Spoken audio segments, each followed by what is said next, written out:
안녕하십니까. 지금부터 2024년도 제56회 국무회의 결과를 브리핑하겠습니다. 오늘 국무회의는 한덕수 대통령 권한대행 겸 국무총리 주재로 서울과 세종청사관 이원 영상회의로 열렸습니다. 오늘 회의에서는 법률안 25건, 대통령 영안 26건, 일반 안건 6건 등을 심의 의결하였습니다.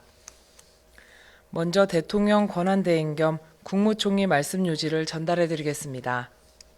권한대행은 국정을 안정시키기 위해 내각은 혼신의 노력을 다하고 있다며 모두 말씀을 시작했습니다. 지난 15일 오전 미국 바이든 대통령과의 통화에서 대통령 권한대행으로서 앞으로 모든 국정이 철저하게 헌법과 법률에 따라 이루어질 것임을 설명하였고, 한미 동맹이 흔들림 없이 유지, 발전될 수 있도록 노력해 갈 것이라는 점을 강조했다고 말했습니다. 바이든 대통령께서도 한국 민주주의의 회복력을 높이 평가하면서 철동 같은 한미 동맹은 여전히 변함이 없으며 한미 동맹 및 한미일 협력 강화를 위해 우리와 긴밀히 협력해 나가기로 했다고 전했습니다.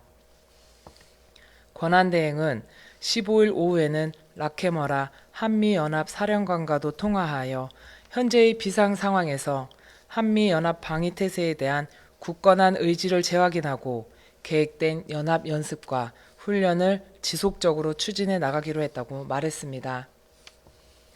대한민국이 민주주의와 법치주의의 원칙 속에서 빠르게 안정을 찾아가고 있다는 점을 국제사회에 알리고 우방국과 신뢰를 유지하는 데 계속해서 전력을 다해 나가겠다고 강조했습니다.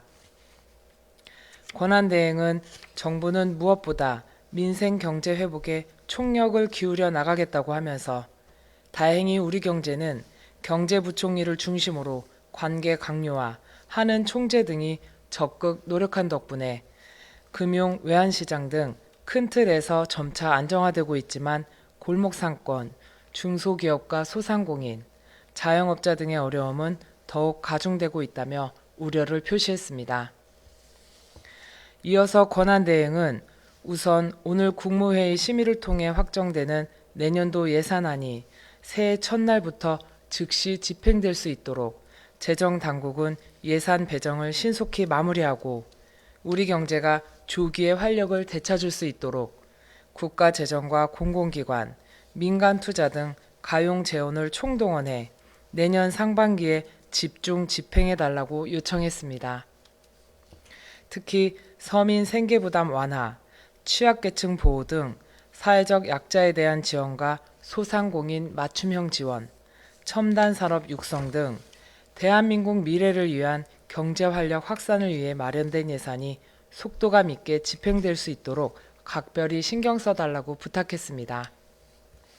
내년도 투자 계획을 세워야 하는 기업들도 경영 불확실성에 대한 우려가 큰 상황이므로 정부의 일관된 정책 방향과 실효성 있는 정책들이 2025년 경제정책 방향에 잘 담겨 연내에 발표될 수 있도록 경제부총리에 잘 챙겨달라고 요청했고, 각 부처는 내수 회복과 관광 활성화 등을 위한 전향적인 대책들이 포함될 수 있도록 적극 협조해 주기를 당부했습니다. 또한 산업부, 중기부 등의 기업 현장의 애로사항들을 적극 청취하면서 함께 해결책을 모색하고 반도체 특별법, 인공지능 기본법, 전력망 특별법 등 기업 투자와 직결되는 법안들이 조속히 처리될 수 있도록 국회와 적극 소통해달라고 당부했습니다. 다음으로 권한대행은 공직자들과 유관기관 등은 각자의 자리에서 맡은 바 소임을 다하되 연말 연시를 맞아 어려운 골목상권과 자영업자들을 살리는 차원에서 계획된 연말 모임 등을 통해 상생 분위기를 만드는 데 동참해 달라고 요청했습니다. 각 부처 장관들에게 소관 업무에 대한 정권을 가지고 각종 개혁 과제와 현안을 책임감 있게 추진해 달라면서 연말을 맞아 민생 현장을 살피고 소외된 분들을 위로하는 행보에도 적극 나서달라고 요청했습니다. 마지막으로 어렵고 힘든 시기에 국민들께서 보여주신 성숙한 대응과 협조에 깊은 감사의 말씀을 전하면서 정부는 오직 국익과 국민의 미래를 생각하며 헌법과 법률에 따라 국정을 조기에 안정화시키고 여야 정치권과 적극 협력하여 민생 안정에 최선을 다하겠다며 모두 말씀을 마쳤습니다. 이어서 오늘 의결된 안건 일부를 소개해드리겠습니다. 먼저 사회 서비스 이용 및 이용권 관리에 관한 법률 시행령 일부 개정령안 관련입니다. 사회 서비스 분야의 부정수급을 방지하고 안전한 사회 서비스 제공 환경을 조성하기 위해 서비스 제공 인력의 범죄 경력을 조회하도록 하는 등 사회 서비스 이용 및 이용권 관리에 관한 법률이 개정되어 오는 2025년 1월 3일 시행됩니다. 이에 따라 제공 인력에 대한 범죄 경력 조회 절차, 범위, 부당 이득에 대한 이자 산정 방식 등을 규정하였습니다. 다음으로 고용보험법 시행령 일부 개정령안 관련입니다.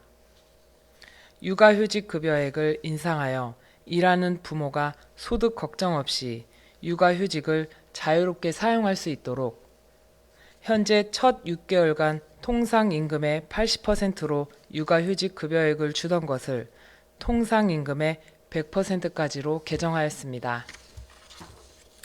다음으로 고용보험 및 산업재해보상보험의 보험료 징수 등에 관한 법률 시행령 일부 개정령안 관련입니다.